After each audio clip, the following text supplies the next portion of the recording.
on Tech Buzz, all about mobile. Will the new HTC flagship smartphone be the one to rule them all? HTC unveiled the successor to its flagship One X smartphone this week in London. Simply named HTC One, the Android smartphone is the Taiwanese company's shot at ruling them all. Here are the top 5 new features that HTC has put into the superphone. Number 5. A new Snapdragon processor. The Snapdragon 600 chipset announced at CES is supposed to be 40% faster than currently available models. Clocked at 1.7 GHz, the quad-core processor, coupled with 2 GB of RAM, should give zippy performance. Number 4. Boom sound. Well, we can't say we like the name, but the concept of boom sound is pretty impressive. HTC has gone with front-facing speakers powered by a dedicated amplifier. And of course, you'll get Beats Audio sound enhancer as well. Number 3. A metal unibody design. HTC has ditched the polycarbonate chassis of the One X in favor of an all-aluminum body for the HTC One. The company calls the design Zero Gap and has equipped the One with chamfered edges, similar to the iPhone 5. Number 2. Blink Feed. It's the name given to the new main home screen. Similar to apps like Flipboard, Blink Feed consists of dynamic tiles that display content from news sites and your social networks. And number 1. Ultra Pixels. HTC has introduced a new term in the imaging world with its camera sensor. Although rated at only 4 megapixels, the sensor is supposed to deliver more detailed photos and better low-light performance. The HTC One's camera is also able to shoot 3-second videos called Zoes, which are similar to Nokia's Cinemagraphs and the iOS app Cinemagram. A Star Wars handset the YotaPhone isn't. The YotaPhone is an Android-based smartphone with a normal LCD screen in front and an e-ink display on the other side. Russian company Yota Devices has announced that the YotaPhone will be made in Singapore. So we caught up with the COO of Yota Devices to talk about the company's plans for Singapore and the rest of Asia. You may not have heard of Yota Devices before, as the company has mainly dealt in Wi-Fi routers and modems in Russia.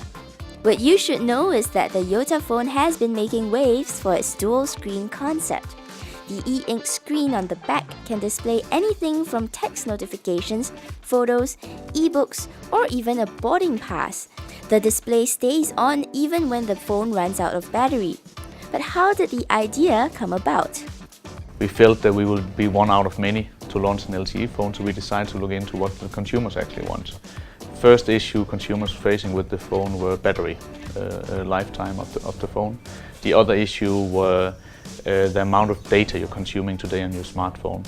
We all know the feeling that we're sitting with our smartphone and getting busy checking the calendar and you forget who you're sitting with. We wanted to change that. We wanted to change the way people are interacting with the smartphone. The YotaPhone will be manufactured by a Singaporean company, HiP. In addition, Yota Devices has revealed that it will be setting up a research center and sales office here. We think Singapore is a great hub for us. First of all, we'll have manufacturing out of here. We've chosen a Singaporean ODM. At the same time, it's a great hub for us to talk to the different operators across Asia. The plan is to be successful launching our phone here and also to introduce our Wi-Fi routers, LTE Wi-Fi routers to these markets and our modems. We've been using our credit cards for pay-and-go transactions for a while now, so the next logical step would be using our NFC-equipped smartphones. Visa demonstrated to us how mobile PayWave can be implemented using an Australian version of the Samsung Galaxy S3. The Australian unit comes with a dedicated PayWave app. This app allows you to load funds from a Visa or MasterCard to be used for mobile payments. It's worthwhile to note that mobile payments have been talked about for some time already, but rollout in Singapore is moving too slowly. Visa was non-committal about the timeline, but estimated rollout to take place sometime next year. Sony has unveiled the next generation gaming console, the PlayStation 4. Well, really it's just the DualShock 4 controller which comes with a touchpad, built-in microphone jack and share button. Not much is known about the console itself except that it has 8GB of GDDR5 memory. This RAM is used in graphic cards and is much faster than your regular computer system RAM, so it should be able to boost the performance of the PS4. And here's a quick look at the titles that have been announced so far.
And that's all for Tech Buzz this week. Thanks for watching and see you next week when we'll be talking about the hottest news from Mobile World Congress.